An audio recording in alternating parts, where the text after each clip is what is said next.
여러분 지금 개역 개정 성경을 가지고 계시죠? 개역 개정 성경을 대부분 보실 거예요. 그런 것을 개역 개정, 개역 한글, 우리말 성경, 새 번역 성경, 이런 것들을 역본이라고 합니다. 그런데 그 역본마다요, 말라기를 적어낸 글들이요, 다 달라요. 이게 그냥 어법이 다른 게 아니에요. 내용 자체가 달라요. 왜 이런 일이 일어났을까요? 바로 그것은요, 이 말라기에 원래 사본 자체가, 그러니까 원어로 적혀 있었던 히브리어 자체가 무슨 이야기인지 정확하게 알아먹을 수 없게 적혀 있어요. 그래가지고 무슨 이야기인지 정확하게 몰라가지고 각자 자기가 뜻하는 대로 여러 신학자들이 엄청 연구를 하는데요, 아직도 답을 내지 못한 게 이 말라기입니다. 왜 이런 이야기를 하냐? 왜냐하면 말라기를 지금부터 이야기를 할 텐데, 혹시 이런 분들이 있을 수 있어요. 나 말라기 좀 배워봤다, 나 말라기 좀 아는데 목사님 그거 아닙니다 라고 얘기하고 싶은 사람도 있을지 몰라서 이야기를 하는 것입니다. 아니에요. 많은 사람들이 설명하는 대로 다 다릅니다. 하지만 그 많은 사람들의 이야기를 최대한 한 줄기로 잡아서 정리를 해 와봤는데요, 그것이 혹 어느 설명과 조금 다르다 할지라도 너무 염려하지 않으셔도 좋을 것 같습니다. 먼저 말라기는요, 선지서라고 합니다. 그러면 선지자가 한 이야기를 기록한 것, 선지자가 쓴 것을 선지자서라고 하죠. 그러면 말라기는 선지자라는 것인데, 말라기라는 선지자가 누군지 몰라요. 누군지 다른 데서 확인할 수가 없는 겁니다. 더 심지어 말라기라는 뜻은 어떤 뜻이냐? 나의 사자라는 뜻입니다. 다시요, 나의 사자, 내가 보낸 사자라는 뜻이에요, 하나님께서. 그런데 사람 이름에 말라기라고 지을 수 있을까요? 한번 생각해 봐요. 부모님이 내 아들을 낳았어. 내가 아들을 낳는데 아들 이름을 감히 하나님의 사자, 야훼의 사자라고는 지을 수 있을지언정 나의 사자라고 지을 수 있어요? 지가 하나님이야? 그럴 수가 없잖아요. 죽어요. 큰일 나요. 두려워서 할 수 없는 일이 나의, 야훼의 사자가 아니라 나의 사자라고 이야기하는 거예요. 그런데 말라기는요, 그 뜻이 뭐라고요? 나의 사자. 그래서 누가 감히 이런 선지자의 이름을 지었겠는가라고 이야기하면서 혹자는 이런 사람도 있습니다. 말라기는 실제 선지자가 아니다. 진짜로 하나님께서 어떤 천사나 그런 사자를 보내서 기록한 것이 이 책이다라고 주장하는 사람도 있을 정도입니다. 그럴 정도로 이 내용은요, 말라기의 내용은요, 무시무시하고 정말 하나님께서 직접 이야기하신 것 같을 만큼, 그 어느 선지자보다 하나님께서 직접 내 앞에 와서 나에게 이야기하신 것 같을 만큼 너무나도 또렷하고요, 너무나도 무시무시한 이야기들을 담고 있습니다. 그래서 그런 주장이 있는 거예요. 또 한편에는 대부분의 오히려 신학자들은 이 이야기에 좀 더 집중을 하고 있는데, 바로 이 이야기입니다. 말라기는 선지자 사람 맞다. 그런데 그가 원래 이름은 말라기가 아니라 원래 말라기야였을 것이다. 그러니까 말라기야, 야를 뒤에 붙이면 어떻게 돼요? 나의 사자가 아니라 야훼의 사자가 됩니다. 야훼 할 때 야자가 붙는 거거든요. 그래서 야훼의 사자라고 됐을 것이다. 원래 본명인데 그것을 줄여서 말라기라고 줄임말로 불렀을 것이다. 왜? 이런 경우가 있을 것이기 때문에 하나님의 부르심을 받고 선지자 활동을 하면서 자신이 이제 하나님의 입장을 대변하며 하나님의 말을 대변하기 위해서 줄임말로 야자를 빼고 말라기, 하나님의 이야기를 전합니다 라고 해서 나의 사자인 말라기라는 이름으로 사용되지 않았을까?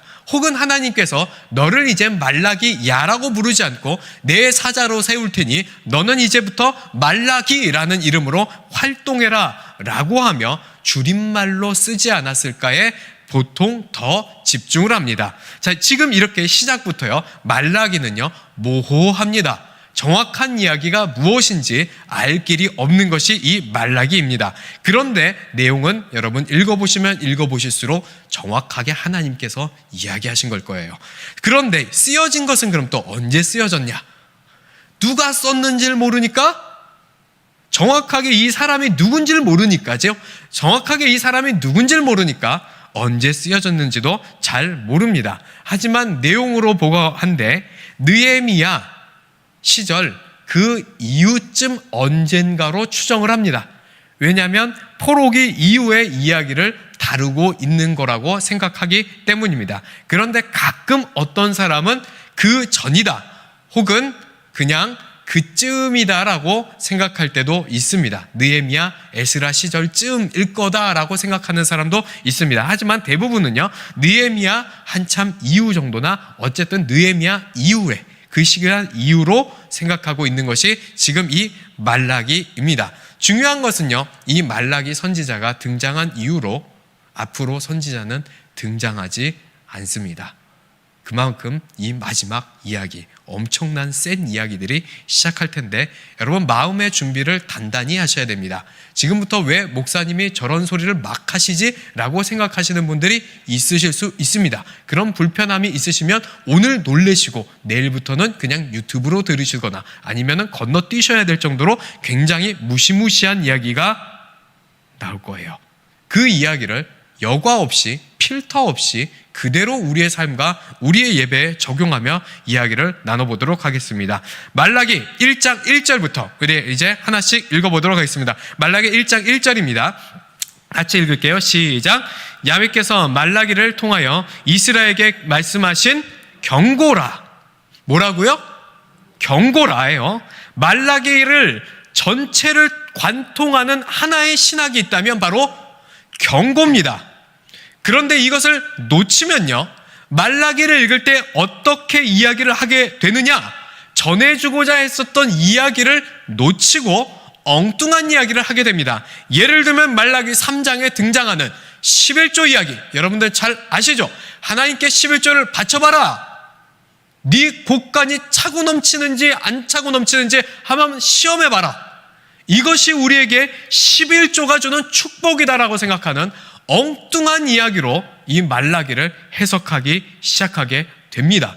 다시 한번 말씀드립니다. 말라기는 처음부터 끝까지 하나님께서 정확하게 이야기하고 계셔요.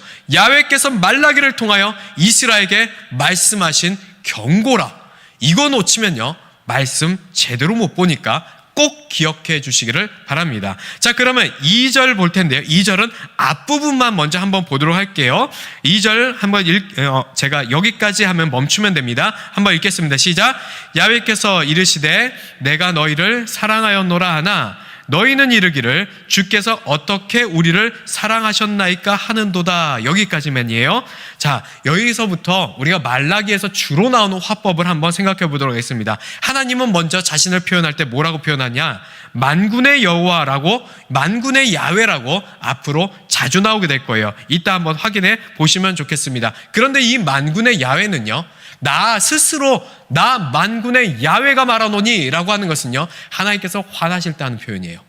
진노하실 때 하시는 표현입니다. 엄청 많이 나올 텐데 앞으로 계속 보겠습니다. 진짜 중요한 건 이 2절에 나오는 건 바로 이 화법입니다. 이스라엘의 어처구니 없는 항변스러운 말을 씁니다. 바로 요약하면 우리식으로 얘기하면 이겁니다.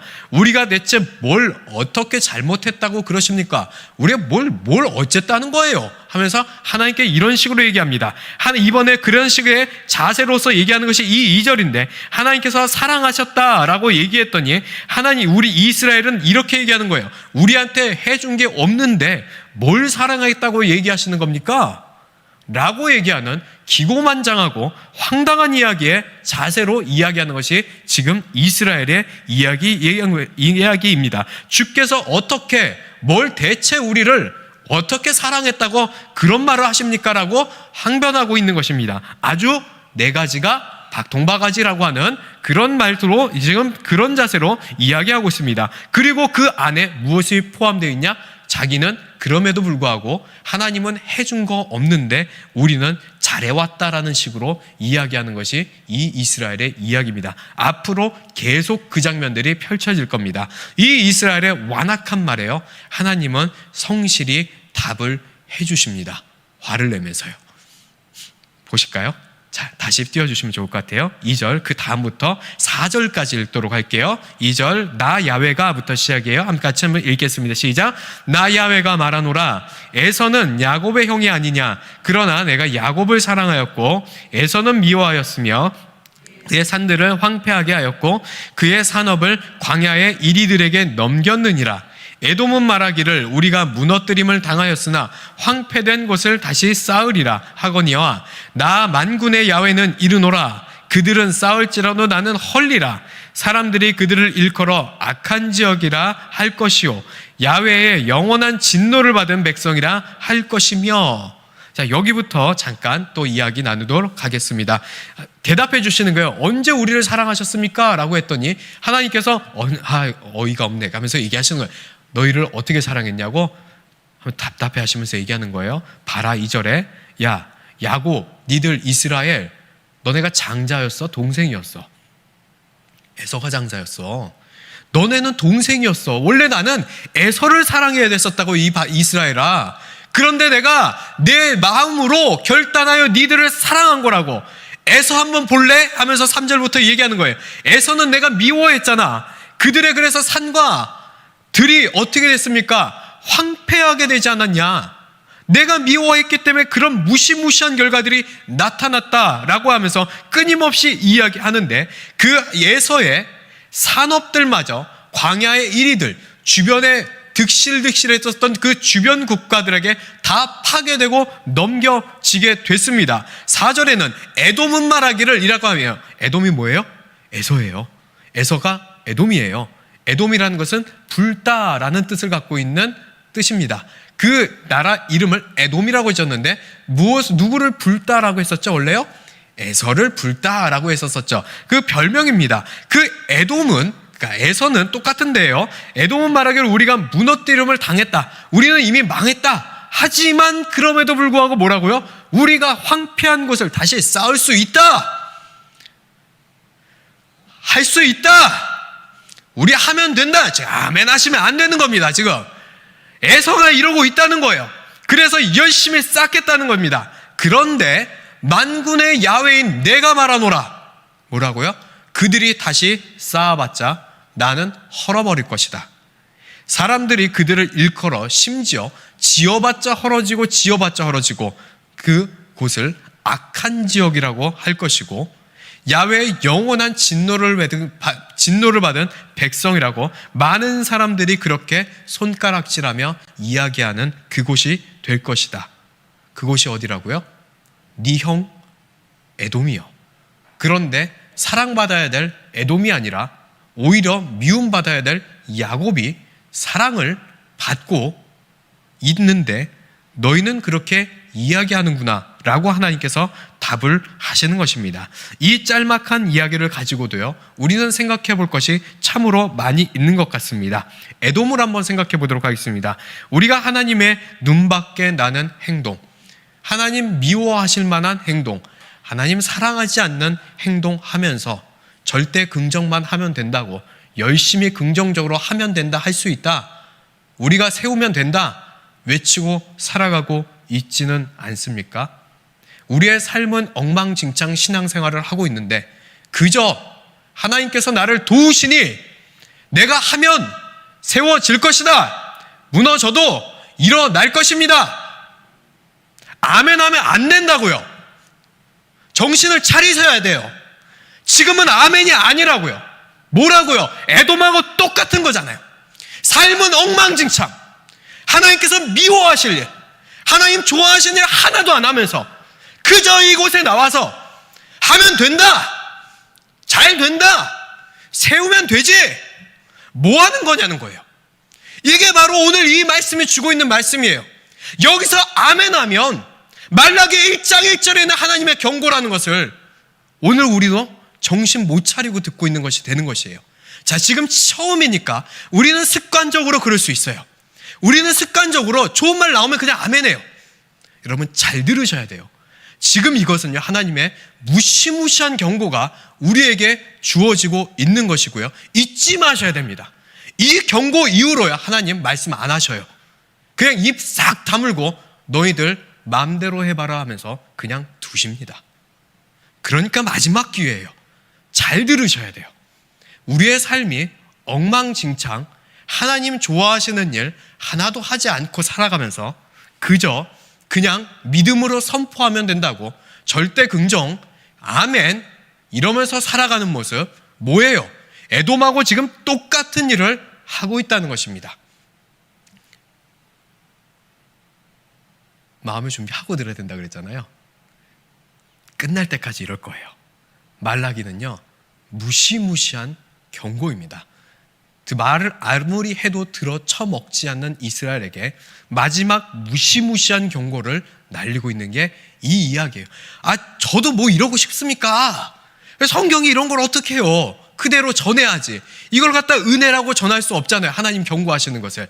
그대로 전하겠습니다. 끝까지 우리 잘 견디며 하나님의 말씀이 무엇인지를 잘 알기를 원합니다. 5절 말씀 같이 한번 읽어보도록 하겠습니다. 1.5절 말씀이에요. 시작. 너희는 눈으로 보고 이르기를 야훼께서는 이스라엘 지역 밖에서도 크시다 하리라.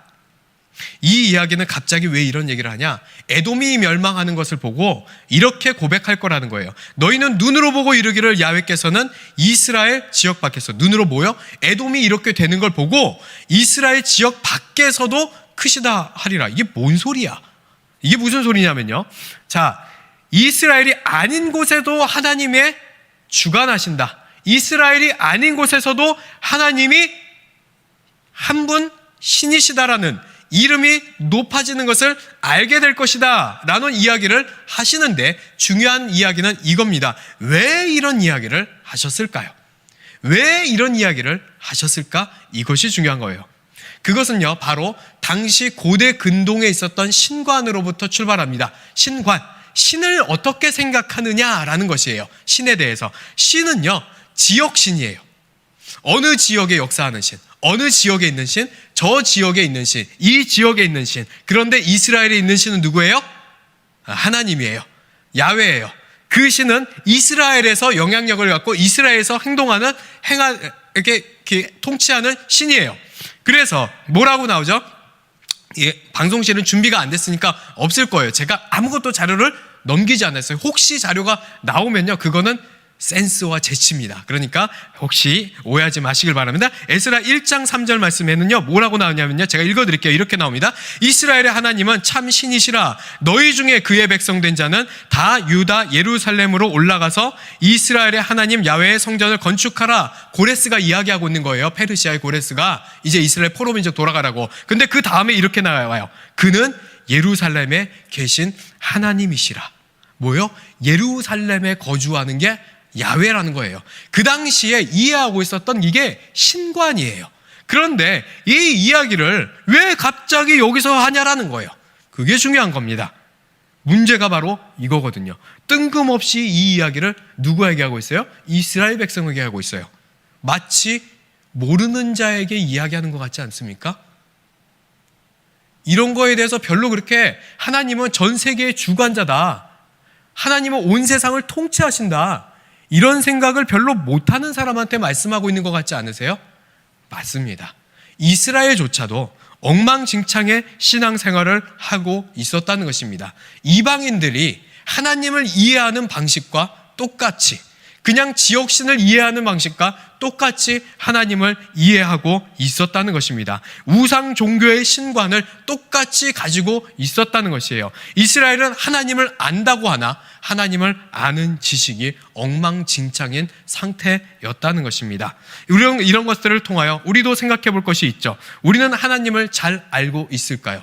다 아멘이라고 할지 속으로 할지 모르시겠지만 이 이스라엘 백성들도 하나님을 잘 안다, 아니 잘 안다라고는 너무 교만한 것 같아서 못하겠고 어느 정도 조금은 안다라고 생각하고 살아가지 않았겠습니까?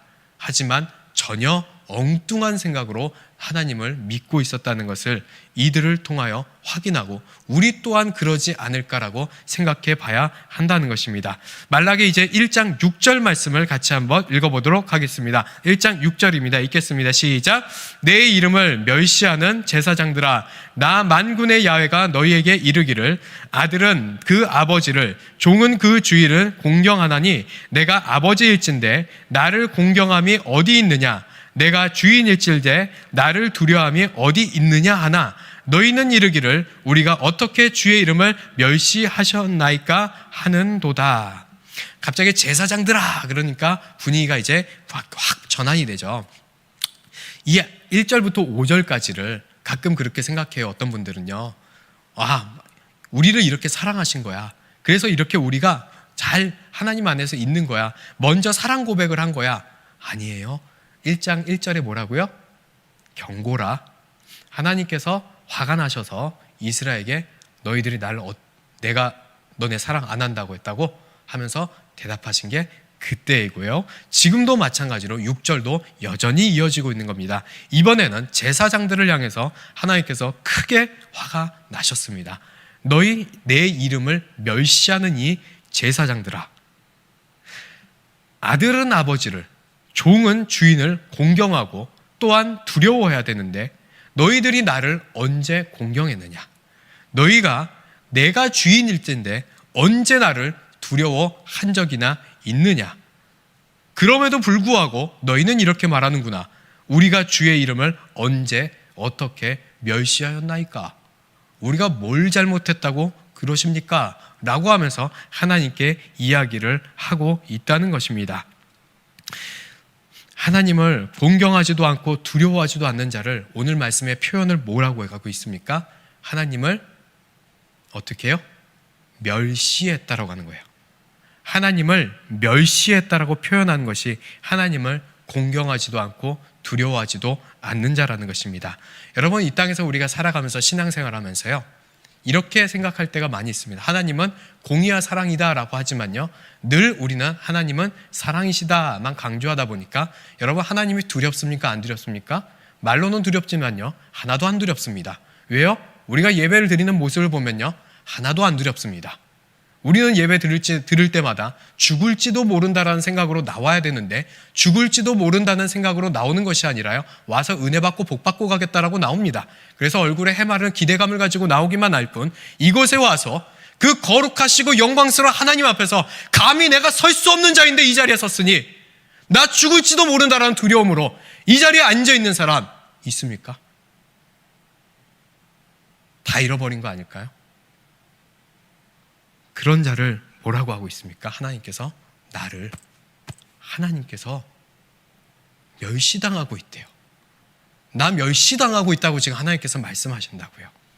사실은 이 뒤에요, 더 오늘의 이야기가 많이 있었습니다. 첫날 나눌 이야기가 뒤까지 있었습니다. 그런데 시간이 부족하여 내일 나눠야 될 것 같습니다. 하지만 이 진짜 뒤의 이야기는요, 같이 나누면 나눌수록 이 성전 안의 성도분이 줄어갈 이야기입니다. 이번 한 주는 건너뛰고 다음부터 다음 주를 보면 다 시편이에요. 은혜 받기 얼마나 좋습니까? 나 그날 은혜 받으러 와야 되겠다 할지도 모를 것 같아요. 오늘 그 이야기를 못했지만 내일 이야기 나누도록 하겠습니다. 이 성전에 와서 하나님을 두려워하지 않는 자, 성전에 있을 자격이 없는 겁니다. 하나님을 너무 사랑함과 하나님을 두려워함이 같이 있는 것이에요. 하나님을 공경함과 하나님을 두려워함이 같이 있는 것이에요. 그 마음으로 설 수 있는 자만이 진짜 신앙인이라고 하는 것입니다. 정말 나눌 얘기 아쉽지만 내일 같이 나누도록 하고 오늘은 여기서 마치도록 하겠습니다. 어렵죠? 듣기가 어렵죠? 내용이 어려운 것보다. 내용은 제가 최대한 쉽게 어떻게 해보려고 했는데 내용이 어려워요. 그런데 뒤로 가면 갈수록요, 이 어려움을 우리 마음 가운데 은혜로 받는, 이 은혜라는 것은요, 역시 하나님께서 나에게 복 주셨구나, 그 은혜가 아니라 이 경고마저도 내 마음 가운데 새기길 원하고, 내가 이렇게 살아가기를 원하는 것이 하나님의 뜻이었구나 라고 깨닫는 그 은혜요. 그 은혜가 우리 안에 있는 자에게 이 말라기가 끝날 때 다시 한번 우리에게 주는 새로운 도전이 될 것이라고 저는 확신합니다. 나오지 말라고 했지만 사실 뻥이고요. 나오셔서 말씀 앞에 우리가 도전받고 끝까지 도전받고 변화되는 우리가 되기를 예수님의 이름으로 축원드립니다. 기도하겠습니다.